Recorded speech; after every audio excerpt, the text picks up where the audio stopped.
Have you ever prayed with all your heart only to be met with divine silence? Sometimes it's not the storm that shakes our faith, but the stillness that follows.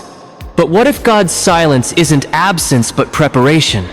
My dear friends, there comes a time in every believer's journey when the questions become louder than the answers, when the fog of uncertainty rolls in and wraps itself around our hearts, when prayers rise like incense but seem to return, void, quiet, unanswered. And in the depths of that silence, a cry escapes the soul. Lord, what do you want me to do? It's in these moments, not moments of chaos, but moments of calling, that God begins to prepare us for something greater. Yet here is a truth we cannot ignore. God does not reveal his will to the proud. He does not speak clearly to the wrapped up in themselves or to the half-committed who want his voice but not his way. No, friend, God reveals his will to the surrendered, to those who have laid down their own desires, to those who have stopped demanding and started kneeling, to those who no longer say, "Bless what I want to do," but instead whisper, "Lord, have your way in me." Surrender is the sacred soil where the seed of divine guidance takes root. It is not found in the busy or the ambitious, not in the self-driven or self-willed. It is found in the broken, the humble, the yielded. There are many who say they want to know God's will, but in truth they want to fit it into their calendar. They want direction from God without redirection of their lives. They seek the lamp, but not the fire. They ask for clarity without sacrifice. But God is not a genie. He is the Almighty. He's not here to be consulted like an advisor. He's here to be worshipped as King. His will is not a recommendation. It is a holy command that flows from his perfect, all-knowing heart. So if you truly want to know the will of God, the first step isn't prayer, it's surrender. Let me ask you something today. Have you surrendered your life to God in a way that allows him to redirect you to uproot your plans, even to ruin them if that's what it takes to align you with his purpose? Have you said to him, even if I don't like what you ask, I will still say yes? Because until you've reached that deep place of surrender, you're not yet ready to receive his divine instructions. God does not waste his voice on rebellious hearts. He looks for those who have given up the fight to control them, lives those who've placed their dreams, their timelines, their pride, their fears, and their desires on the altar of obedience. When Abraham laid Isaac on the altar, he wasn't just offering his son, he was surrendering the very promise God had given him. That is what total surrender looks like, the willingness to lay down even what God has given you to receive what he truly wants for you. If you truly want to walk in God's will, don't chase signs, chase submission. Don't demand direction, develop devotion. Too many people say, "Lord, show me your will and then I'll decide if I'll follow it." But the Lord responds, "No, surrender your life, and then I will show you." God's will is not a contract to be reviewed, it's a command to be obeyed. And that command only becomes clear to those who say, "Yes, Lord," before they even know what the assignment is. Surrender isn't a destination, it's the doorway into the journey of walking in God's direction. And that journey often begins with a question simple but full of power. Lord, what do you want me to do? Think of Saul of Tarsus on the road to Damascus. A fierce persecutor of Christians, a man filled with pride and fury. Yet in a blinding moment he was thrown to the ground by a light from heaven, and the first words from his lips weren't resistance or defiance, they were surrender. Lord, what do you want me to do? That question marked the beginning of his transformation. It was a moment of surrender, and God responded not with a detailed map, not with every answer, but with a single clear step. That's how God works. He doesn't reveal everything at once. Not to confuse you, but to teach you, to trust him one step at a time. But you'll never take that first step if you haven't surrendered your own way. So many believers today are frustrated, anxious, or confused. Not because God is silent, but because they're stubborn. They're trying to hear God's voice through the noise of their own ambitions.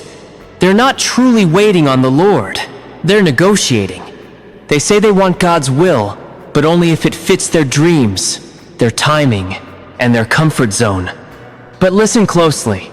God's will often leads you away from comfort. It stretches your faith, tests your obedience, and peels back your pride.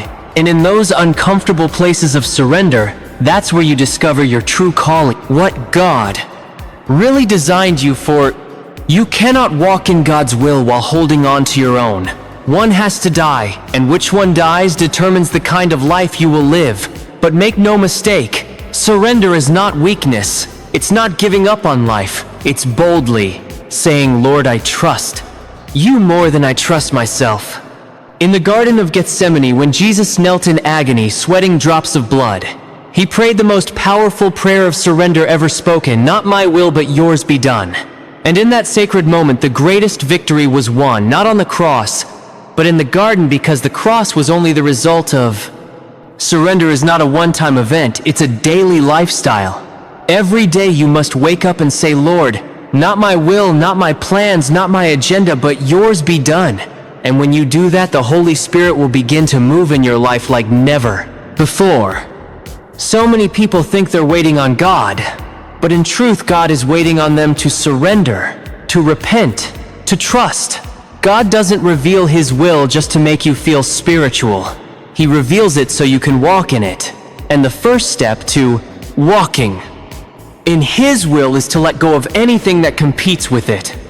Now that we've seen what surrender truly looks like and what it unlocks in your life, let's continue forward and discover what happens when we begin to live fully inside God's will, step by step, moment by moment. True surrender doesn't just lead to clarity, it leads to transformation. And as we've seen before, God shows you where to go. He wants your heart to be ready to follow. That means it's time to let go. Let go of fear, the fear of making the wrong move, the fear of the unknown. Let go of timelines, your deadlines, your expectations, your need to have it all figured out by a certain age or season. Let go of the obsession with understanding every detail.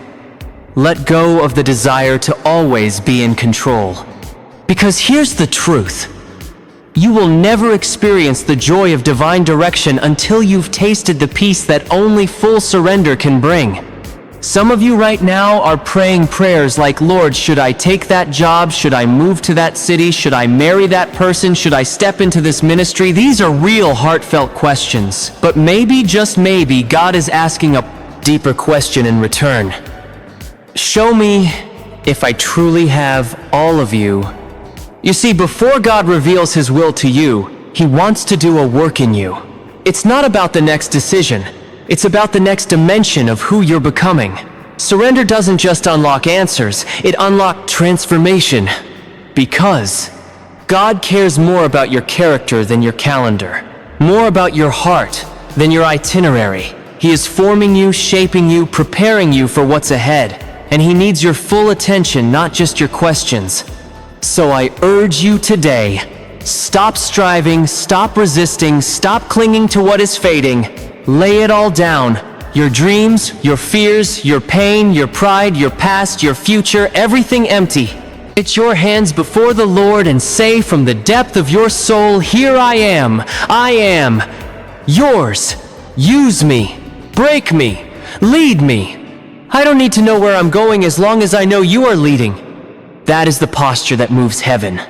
That is the moment when the heavens part, when clarity rushes in like a mighty river, when peace replaces panic. Because when God sees a heart that is truly surrendered, He does not hesitate. He begins to guide, He begins to orchestrate, He begins to illuminate your steps. Maybe not the full path, but always the next step. Maybe not every answer, but always enough grace to keep walking. And the more you walk in surrender, the more you walk in revelation. Because God reveals His will to those who are willing to lay down their own. So today, if you're searching for direction, stop looking around and start looking up. Get low before the Lord. Lay your life before Him, not as a negotiation, but as an offering. And in the right time, the Lord will speak. The Lord will guide. The Lord will whisper into your spirit things that no human voice could ever tell you. So many people today live restless lives, not because God has abandoned them, but because they have not fully yielded to Him. They want clarity without commitment. They ask for revelation without repentance. They desire direction without devotion. But hear this, with all the urgency of eternity. God does not pour his will into divided vessels. He is not the God of confusion, he is the God of covenant. And a covenant doesn't ask for a piece of you, it demands all of you. Not the Sunday morning version of you, all of you. The public and the private, the strong and the fragile, the joyful and the ashamed. Every piece, when you let go of everything, that's when God begins to fill you with what truly matters. In the last part, we saw how surrender opens the door to divine direction. Not just clarity, but transformation. Now comes the real question. You say you want to know God's plan for your life, but would you still want it if it cost you your comfort? Would you still want it if it meant letting go of people you deeply love? Would you still want it if it stripped away your platform, your pride, your possessions? Because the will of God is not designed to fit neatly into the life you've imagined. It's meant to lead you into the life He authored before the foundations of the world. A life handcrafted in time.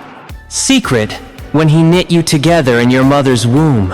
A story written in His book every day, accounted for long before you ever took your first breath. But here's the challenge. Some of you are holding onto your version of life with a grip so tight God can't place His will in your hands. You're full of ambition, yet strangely empty of peace. You're surrounded by people, yet your soul feels alone. You're busy chasing goals, but deep down your spirit is dry and bankrupt. Why? Because you haven't yet whispered sacred surrender. God, take it all. Take my ambition, take my goals, take my understanding, take my need to be seen, take my desire to be in control, take my fears, take my future. And when you finally say those words and truly mean them, that's when things begin to shift. That's when God begins to move pieces in the unseen realm in ways no human hand can stop. That's when peace like a river begins to flood your heart. The kind of peace that defies logic. That's when the still small voice of the Lord becomes louder than the chaos of the world. That's when direction isn't something you beg for. It becomes a rhythm you live in. Not because you know everything, but because you know the one who does. Many people believe the will of God is some far-off mystery, a foggy destination hidden behind layers of spiritual performance. But it's not. It's closer than you think. It's right here, right now, waiting to be revealed the moment you release. Here, grip. The moment your will dies, His life begins to rise in you. And when He lives in you, everything changes. You no longer beg for clarity. You walk in communion. You no longer chase signs. You carry His Spirit. You no longer ask, what if this goes wrong? Because you trust the one who rules galaxies and knows your name. The one who ordered your steps before you took a single one. That's what it means to live surrendered. That's what it means to walk in divine will. It's not a map. It's not a checklist. It's not a flawless plan where nothing ever goes wrong. It's a relationship with the Almighty where even in the fire, even in the storm, even in the silence, you trust Him. You trust Him when you can't trace Him. You trust Him when everything familiar is stripped away. You trust Him when the outcomes are unclear because your faith is no longer in outcomes. It's in the one who holds all outcomes in His hand. So if you truly want to hear from God, quiet the other voices. Shut down the noise. Mute the world. Stop running to people for answers that only God can give. Because in the stillness, in the quiet surrender, something begins to shift. And in the next part, we'll explore how that stillness becomes the sacred space where God begins to speak clearly, powerfully, and personally. When you silence the noise of the world, that's when you begin to hear the whisper of heaven.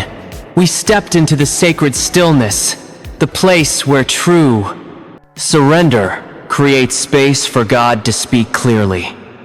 And now it's time to make a choice. Will you listen for His voice, or keep searching for answers in places that were never meant to guide you? Stop asking social media for direction. Stop looking for purpose and popularity. Start bowing in prayer. The will of God is not revealed in the chaos. It's not shouted through algorithms or trending topics. It is whispered in the secret place, in stillness, in sacred silence, in the hidden moments where no one else is watching, but heaven is Too many believers today live reactive lives, bouncing from crisis to crisis, constantly asking, Lord, what should I do now? But those who walk in surrender, they live proactively. Why? Because they've already said yes to God, even before knowing the full assignment. Their hearts are already prepared. Their spirits are in position. Their ears are tuned in. They may not know every detail, but they recognize His voice. They may not fully understand the season, but they trust His sovereignty. And let me tell you something powerful. When you surrender completely to God, you become dangerous to the kingdom of darkness. Because now you are a vessel that cannot be bought, a voice that cannot be silenced, a warrior that cannot be shaken by pressure or fear. You're no longer controlled by results. You're guided by revelation. And a life like that is unstoppable. A life like that is fruitful. A life like that is what God blesses. Don't think for a moment that surrender is weakness. No, surrender is the birthplace of true strength. It's the place where you trade your weakness for His might, where you lay down your sword and pick up His armor, where you finally realize you were never meant to carry the weight of your own destiny. You are not the author of your life. You are not the master of your fate. You are a servant of the Most High God. And servants don't question the will of the King. They follow not out of fear, but out of love. Not out of duty, but out of delight. Because once you've tasted the goodness of God, once you've seen what He can do through a surrendered life, you'll never want to go back. You'll never want to live on your own terms again. Some of you are just one surrender away from breakthrough. One surrender away from peace. One surrender away from clarity. One surrender away from finally stepping into the divine purpose God wrote for you before time began. But as long as you keep one hand on the wheel, as long as one foot stays planted in the world, as long as one eye is still watching your backup plan, you will remain stuck. God will not bless your plan. He will bless His. And the only way to step into His plan is to step out of yours. You've got to die to your timeline. You've got to die to your image. You've got to die to your need to be understood and accepted by everyone. To step fully into God's will, you must first let go of the illusion that you can get there on your own. But now there's one more lie. We must confront the belief that we can figure it all out by ourselves. You've got to die to that lie, the one that says, I've got this, I can make this happen on my terms. Because the moment you finally say, God, I trust you, even if it doesn't make sense, even if it costs me everything, even if it hurts, I trust you, that's when heaven begins to open. That's when purpose floods in like sunlight breaking through the storm clouds. That's when everything starts to make sense. Not because the path becomes easy, but because your heart finally aligns with the reason you were created. You begin to see you were never meant to live for applause. Not for the approval of people, not for the validation of this world. You were created for the glory of the King. And the King doesn't reveal His will to the proud or the self-reliant. He reveals His will to those who kneel. There's no magic formula to hearing the voice of God. But there is a posture of surrender, a posture of humility, a posture of faith. And when your heart takes on that posture, when it bows low and opens wide, God will speak. Maybe not through thunder, maybe not through lightning, maybe not through dramatic dreams or open visions, but He will speak. He speaks through His word, through His Spirit, through quiet conviction, through that gentle whisper in your soul that says, this is the way, walk in it. And when you follow that whisper, even when it doesn't look like what you imagined, you will find yourself exactly where you were meant to be. Not because you were perfect, not because you had all the answers, but because you were surrendered. That, my friend, is the secret of those who walk in God's will. Not intelligence, not charisma, not resources, but a heart that bows low at the feet of Jesus and says, I'm yours, lead me. And when He leads you, it is never in vain. It might not look the way you pictured it. It might not come wrapped in comfort or convenience. but every step he ordains is soaked in purpose. There's not a single moment wasted under the hand of God. Even the detours become divine. Even the delays become development. Even the closed doors become redirection. The surrendered life walks with deep assurance, the quiet confidence that nothing is accidental under the authority of the Almighty. Some of you are frustrated right now, not because God is silent, but because you're listening for the wrong voice. You're expecting Him to speak to your flesh, but He speaks to your spirit. You're waiting for Him to confirm your desires, but He's calling you to crucify them. The will of God isn't found in the path of least resistance. It's found in the place of greatest obedience. If you're still chasing what's easy, you haven't surrendered yet. If you're still clinging to predictability, you're not surrendered. If you're still trying to negotiate the terms of your calling, you're not surrendered. You cannot discover the will of God while sitting on the throne of your own heart. Oh, how many people say with their lips, "Lord, show me your will," while their lives scream, "I'll do it my way." They pray, "Lord, guide me," while mapping out their own plan. They cry out, "Lord, lead me," but carry their idols with them into tomorrow. And then they wonder why everything keeps falling apart. People wonder why doors keep slamming shut. They wonder why peace always seems just out of reach. But here's the truth. The Lord in His mercy will not allow you to thrive in your rebellion. He loves you far too much to bless a kingdom you've built without Him. God's will is not about your comfort. It's about your calling. It's not about your personal plans. It's about His eternal purpose. And God's purpose will always lead you to the cross before it ever leads you to the crown. He will strip away what's superficial to strengthen what's eternal. He will remove the distractions so He can reveal the divine. He will confront the false version of you so that the real you, called, chosen, redeemed, can rise and walk in your God-ordained destiny. We say, "Lord, I want to be used by you." But to be used, you must first be broken. You must be poured out, refined in fire, tested in secret, misunderstood, overlooked, even rejected. Because God is not interested in popularity. He's interested in purity. And He will not entrust divine assignments to those who refuse divine alignment. You ask God, "What's your will for my life?" But maybe the better question is, "God, what is your will? And how can I align my life to it?" That is the posture of surrender. That is the posture that unlocks supernatural clarity. Because when you stop treating God like a consultant and start treating Him like the King He is, you don't just receive answers, you experience transformation. Some of you are in a place right now where nothing makes sense. The dreams are fading. The doors are closing. The people are walking away. And you're left asking God, "What are you doing?" But hear this. Confusion does not mean God is absent. More often than not, it means He's moving. He's shifting things. He's rearranging the furniture of your life to make space for what He's already ordained. Sometimes the dismantling of your plan is the clearest evidence of His presence. The enemy wants you to believe the silence means God has left. But God hasn't left. He's getting you ready.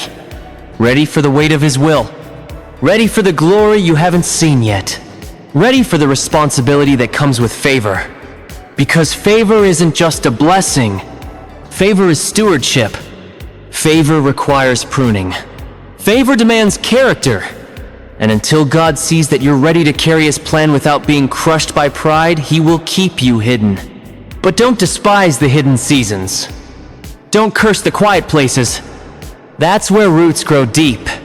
That's where character is forged. That's where the noise of ego finally dies. And the whisper of heaven becomes clear. That's where you stop pretending and start becoming. That's where you stop striving and start hearing.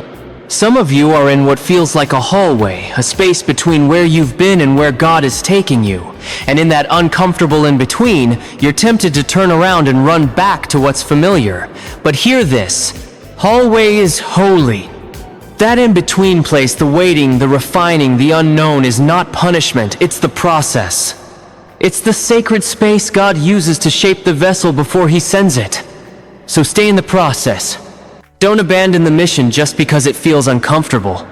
Don't sabotage your future just because the present feels uncertain. Your God is not confused. His plan has not changed. His hand is still on your life. You may say, "But I don't feel anything." Since when did faith depend on feelings? The will of God isn't discovered in goosebumps or emotional highs. It's revealed through persistence in prayer, obedience in action, and trust in the valley. In fact, some of the most powerful moments of divine direction don't come when you're overflowing with faith, but when you're holding on by a single thread. God doesn't need your strength to show His will. He just needs your surrender. You don't have to be perfect to walk in His will, but you do have to be available. You do have to be willing. You have to be the one who says, "Here I am, Lord. Send me, break me, use me, lead me." And that's when things begin to shift. That's when the floodgates open. That's when divine appointments fall into place. When unexpected doors swing wide. When connections show up that only heaven could orchestrate. And don't you dare believe not for 1 second that you're too late. Don't think your mistakes have canceled your mission. Don't believe that your detours have destroyed your destiny. You serve a God who redeems time. A God who restores the years the locusts have eaten. A God who turns failure into fuel and weakness into witness. He's not looking for perfect people. He's looking for surrendered vessels. And if He finds that in you, there is no limit to what He can do through your life. The enemy is terrified of a believer who is fully yielded, because once you lay your will on the altar, you become untouchable. You become a threat to every dark scheme of hell. You become the kind of person who shifts the atmosphere just by walking into the room. You enter spaces no longer looking for approval. You carry authority, not because of who you are, but because of who He is within you. And once you've tasted that kind of life, you'll never want anything else. Once you've walked in sync with the Spirit, no counterfeit can satisfy. Once you've heard the voice of God, no praise from man can compare. Once you've seen God move in response to obedience, you'll never again settle for a life of compromise. So stop looking back. Stop trying to make perfect sense of everything. Stop delaying your surrender just because you don't see the whole picture. Trust the one who knows the end from the beginning. Trust the one who writes your story better than you ever could. Trust the one who formed you, called you, and redeemed you. Your yes today may not feel dramatic or earth-shaking, but don't underestimate it. That one act of obedience could unlock impact for generations. Your surrender today might open doors. Your grandchildren will walk through. Your obedience today could be the very reason someone else meets Jesus tomorrow. God's will is always bigger than your moment. It's not limited by what you can see or feel right now. It echoes into eternity. And when it's all said and done, when the lights fade, when the platform disappears, when the applause stops and the room is empty, only one question will matter. Did you follow His will? Did you lay it all down? Did you trust Him completely? That's the question heaven will ask. That's the legacy that counts. And that's the life truly worth living. When God begins to move in your life, it might not look like movement to the natural eye. It might look like loss. It might feel like isolation. You may find yourself walking through valleys you never asked for, shedding layers you never intended to lose. But hear this, child of God. The will of God will never leave you the same. You cannot remain who you were and step into what He has prepared. The call of God is a call to transformation. It's a dying to the old self. It's a rising to the new. It's a stripping away of pride, ego, and self-reliance until Christ alone becomes your source. Some of you are standing in the middle of spiritual surgery. God is cutting away relationships that can't go where He's taking you. He's removing comforts that kept you spiritually stagnant. He's shaking the foundations you once leaned on, so that you'll learn to lean solely on Him. And you're asking God, why is this happening to me? But heaven is answering. Because I love you too much to let you walk into your assignment unprepared. We all want the crown, but we forget there's always a cross before it. We long for the anointing, but forget that oil only flows when the olive is crushed. We crave the glory, but forget that glory only rests where the flesh has been surrendered. God's will is not about making your life easy. It's about making your life holy. It's about molding you into a vessel that can carry His presence with reverence, not arrogance. His will is not a shortcut to success. It's a journey of sanctification. So don't misread the silence. Don't curse the difficulty. Don't mistake pruning for punishment. God is not being cruel. He is being careful, deliberate, precise, loving. If you could see what He's protecting you from, what He's preparing you for, and what He's positioning you into, you would praise Him in the storm instead of questioning His goodness. You would shout in the fire instead of asking Him to take it away. There are places in God's will you'll only reach through pain. There are levels of authority you'll only access through obedience.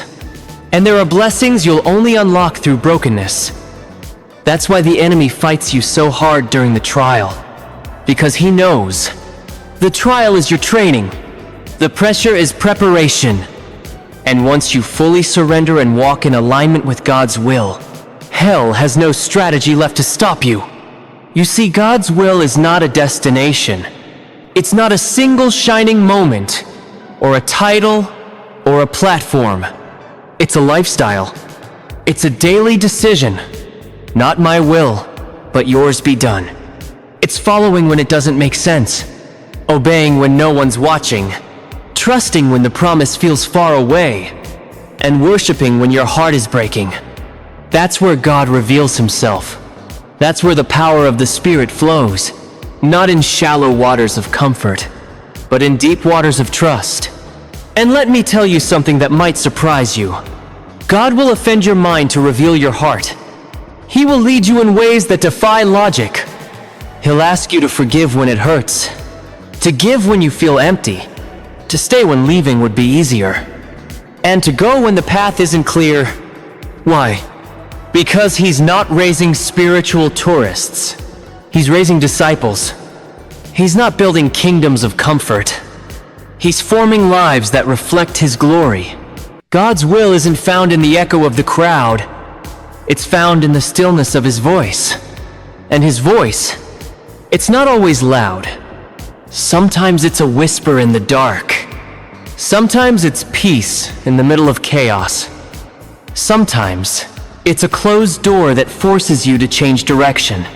But His voice is always faithful, always intentional, always redemptive. And if you'll follow that voice, if you'll tune your spirit to hear it, He will take you places you never imagined, use you in ways you never expected, and reveal Himself to you in dimensions you've never known. Some of you are praying, God, speak to me. But He's saying, I already have opened my word. Obey the last instruction. Trust me in the silence. The will of God isn't something you chase like a shadow. It's something you discern as you walk in intimacy with Him. The closer you draw to Jesus, the clearer the path becomes, because the will of God isn't about what you do. It's about who you become. It's about walking so closely with Him that His desires become your desires. His priorities become your priorities. His heartbeat becomes the rhythm of your own. But oh, how many have missed the will of God? Not because they lacked potential, but because they were too distracted. Too busy asking for signs while ignoring Scripture. Too obsessed with chasing destiny while neglecting discipline. Too focused on external confirmations while overlooking internal conviction. God's will doesn't always come with flashing lights. More often it comes in a quiet nudge, in consistent peace, in that holy discomfort that rises up whenever you try to take your own way. You weren't born to live by trial and error. You were never meant to wander aimlessly through life guessing your way forward. You were created to walk in divine order. And when you finally yield to that order, there's rest, there's clarity, there's provision, there's protection, there's purpose. But make no mistake, God's will cost you. It will cost your pride. It will cost your perfectly scripted plans. It will cost your timeline, your image, and your need to stay in control. But what you gain in return, it can't be measured in earthly terms. You gain peace that surpasses all understanding. You gain strength that outlasts every storm. You gain favor that no man can fabricate. And above all, you gain intimacy with the one who holds it all together. So I challenge you, lay it all down. Every hidden agenda, every fear, every backup plan. Stop bargaining and start believing. Stop resisting and start responding. God's will is not just a better plan. It is the only plan that leads to true life, to lasting joy, and to eternal impact. And even now as I speak these words, I know there are hearts wrestling, not necessarily with what I'm saying, but with what the Holy Spirit is stirring deep inside you. There's a battle raging between what you've built and what God is breaking down, between what you've planned and what God is now asking. And to you, the one caught in that tension, I say this with fire in my bones. Stop resisting the hand of the Lord.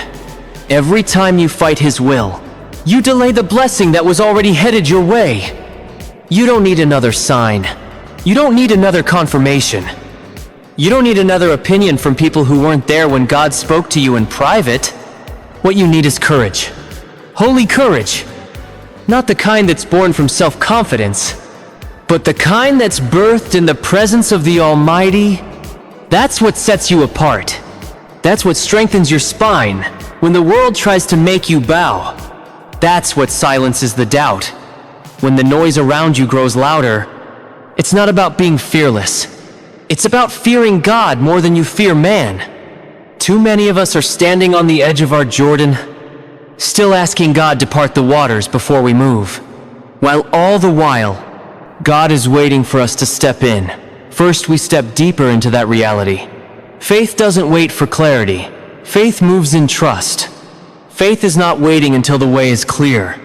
Faith is stepping when it's not, and trusting that God will make a way where there seems to be no way. That's the road of obedience. That's the posture of surrender. That's the narrow path, the one that doesn't always feel safe, but always leads to the fullness of His will. And let me say this as plainly as I can. You will not always be celebrated for following God's will. In fact, the moment you begin to obey Him without compromise, you may start losing people who only love the version of you that made them feel comfortable. You may be misunderstood. You may be ridiculed. You may be quietly pushed aside. But listen closely, child of God. Obedience is not for the crowd. It's for the King. You don't need permission from people. When you already have direction from heaven, God's will doesn't bow to popularity. It doesn't bend to culture. It doesn't wait for consensus. When He speaks, the only correct response is, "Yes, Lord," even when it's inconvenient, even when it's uncomfortable, even when it doesn't come with a map. Because the safest place on earth is not in a padded bank account. It's not in a perfect 5-year plan. It's not in your title, your status, or your comfort zone. It's in the center of God's will. And if you've ever tasted that place, if you've ever walked in divine alignment, where your soul is at peace and your steps feel ordered, then you know there is nothing that compares. You could be in the middle of a desert and still overflow with joy. You could have nothing in your hands and still feel rich in peace. Because God doesn't bless based on circumstance, He blesses based on surrender. Some of you feel stuck.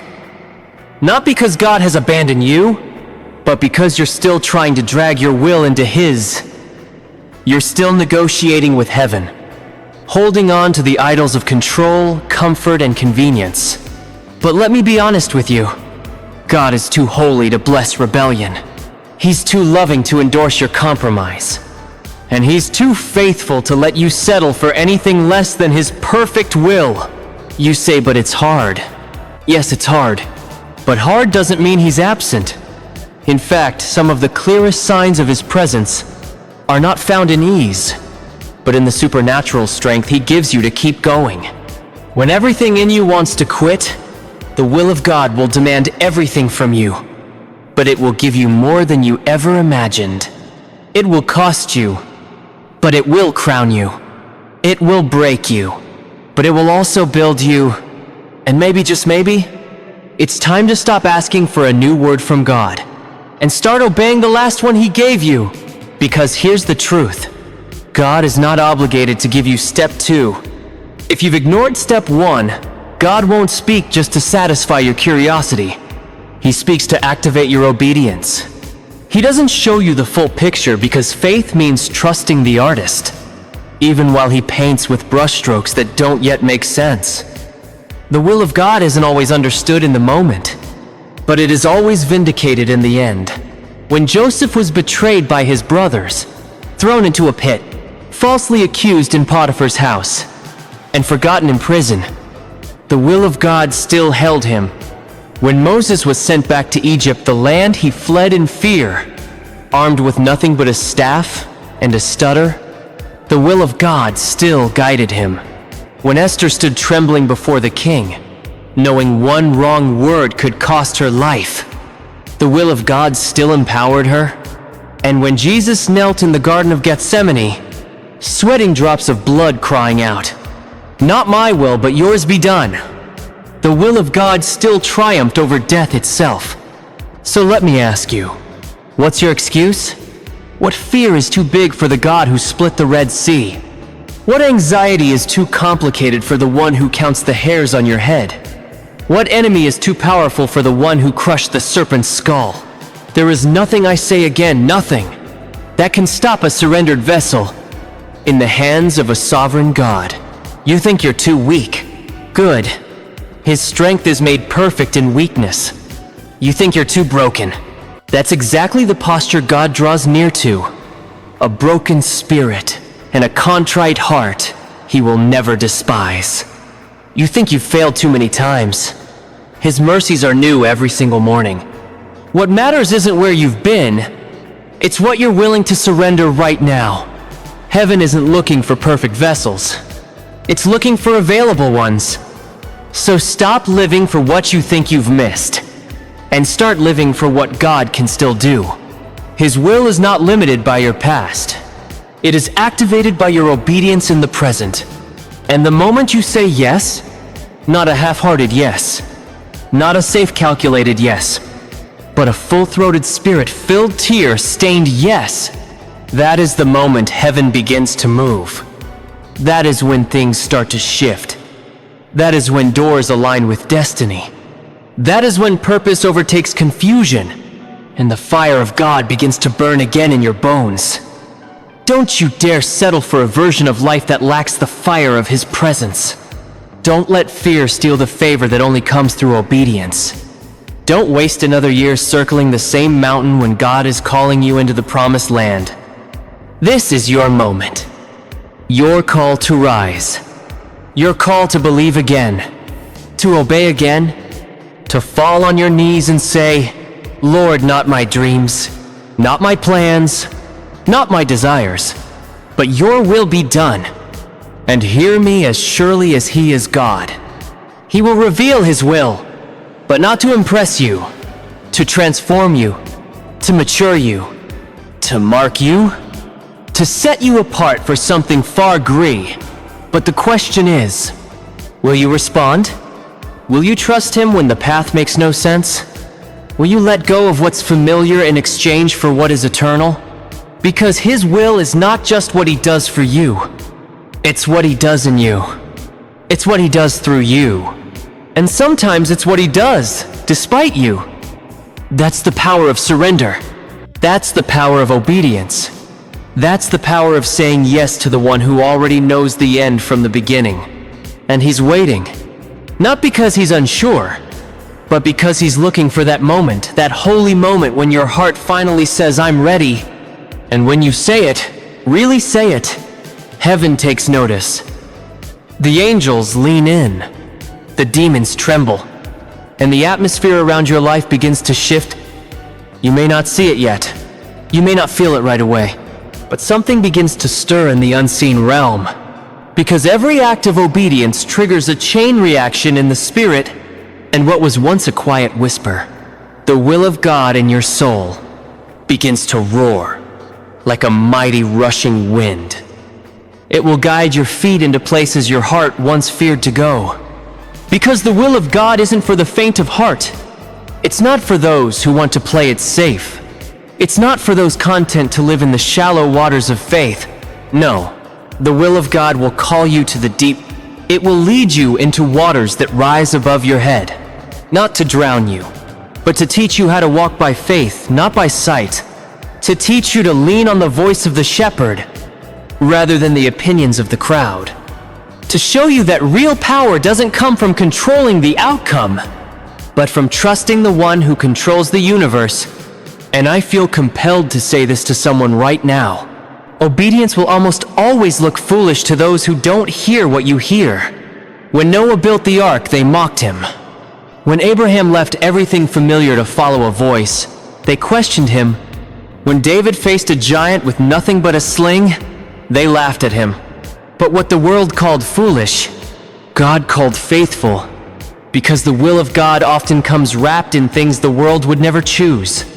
The foolishness of God is wiser than the wisdom of man.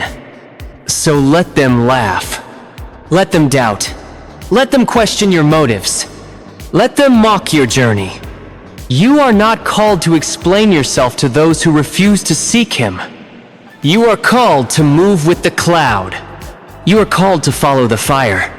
You are called to walk in such holy confidence that when the world says, "That's crazy," your soul responds, "But God said it." Because once you've truly heard the voice of God, every other voice begins to lose its grip. Once you've truly heard God's voice, once you've encountered His presence, there's no going back. The shallow things of this world lose their shine. The path of safety and compromise no longer satisfies. We declared that obedience, no matter how costly, always unlocks the eternal.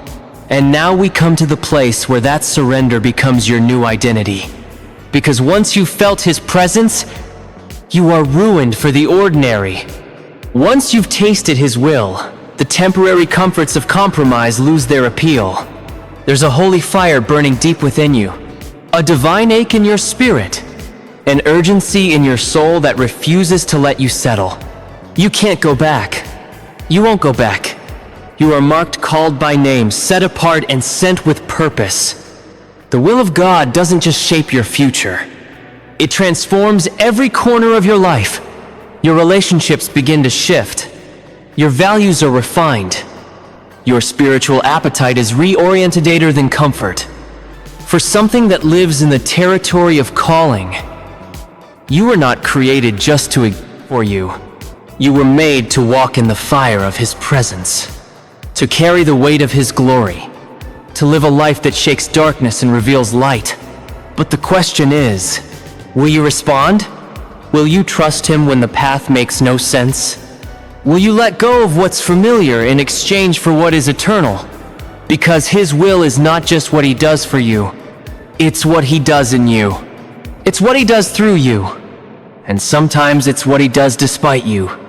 That's the power of surrender. That's the power of obedience. That's the power of saying yes to the one who already knows the end from the beginning. And He's waiting. Not because He's unsure, but because He's looking for that moment, that holy moment when your heart finally says, "I'm ready." And when you say it, really say it, heaven takes notice. The angels lean in, the demons tremble, and the atmosphere around your life begins to shift. You may not see it yet. You may not feel it right away, but something begins to stir in the unseen realm. Because every act of obedience triggers a chain reaction in the spirit, and what was once a quiet whisper, the will of God in your soul, begins to roar like a mighty rushing wind. It will guide your feet into places your heart once feared to go, because the will of God isn't for the faint of heart. It's not for those who want to play it safe. It's not for those content to live in the shallow waters of faith. No, the will of God will call you to the deep. It will lead you into waters that rise above your head. Not to drown you, but to teach you how to walk by faith, not by sight. To teach you to lean on the voice of the shepherd, rather than the opinions of the crowd. To show you that real power doesn't come from controlling the outcome, but from trusting the one who controls the universe. And I feel compelled to say this to someone right now. Obedience will almost always look foolish to those who don't hear what you hear. When Noah built the ark, they mocked him. When Abraham left everything familiar to follow a voice, they questioned him. When David faced a giant with nothing but a sling, they laughed at him. But what the world called foolish, God called faithful, because the will of God often comes wrapped in things the world would never choose. The foolishness of God is wiser than the wisdom of man. So let them laugh. Let them doubt. Let them question your motives. Let them mock your journey. You are not called to explain yourself to those who refuse to seek Him. You are called to move with the cloud. You are called to follow the fire. You are called to walk in such holy confidence that when the world says, "That's crazy," your soul responds, "But God said it." Because once you've truly heard the voice of God, every other voice begins to lose its grip. Once you've truly heard God's voice, once you've encountered His presence, there's no going back. The shallow things of this world lose their shine. The path of safety, compromise, no longer satisfies. We declared that obedience, no matter how costly, always unlocks the eternal. And now we come to the place where that surrender becomes your new identity. Because once you've felt His presence, you are ruined for the ordinary. Once you've tasted His will, the temporary comforts of compromise lose their appeal. There's a holy fire burning deep within you, a divine ache in your spirit, an urgency in your soul that refuses to let you settle. You can't go back. You won't go back. You are marked, called by name, set apart, and sent with purpose. The will of God doesn't just shape your future, it transforms every corner of your life. Your relationships begin to shift. Your values are refined. Your spiritual appetite is reoriented. What once entertained you now burdens you. What once distracted you now grieves your spirit. You begin to crave what's eternal, and you're no longer drawn to what is fleeting and shallow. That is the evidence of a heart that has truly surrendered. So let me speak this with the full weight of conviction and the fire of the Spirit burning in my bones. Surrender is not meant to be safe. It's not meant to be partial. It's not meant to be negotiated. Lay it all down. All your plans, all your timelines, all your need to control. And let the cry of your soul rise up. Thy will be done, Lord, not just in heaven, but in my life, in my decisions, in my future, in my waiting, in my weakness, in my battles. Because when you truly surrender to His will, you're no longer living a common life. You are walking in the supernatural. You are not just surviving. You are stepping into divine purpose. Yes, the road may be narrow. Yes, the cost may be high. But the reward is eternal. The world may never understand you, but heaven will recognize you. Hell will fear you. And your life, yes, your surrendered life, will echo through eternity as a living testimony that God still speaks, God still leads. And yes, God still reveals His will. Let that be your legacy. Let that be your anthem. Let that be the light you carry into the darkness. And maybe right now, as this message comes to a close, you feel the tug not to perform, not to impress, but simply to kneel and say, I'm ready. Not my will, but yours be done.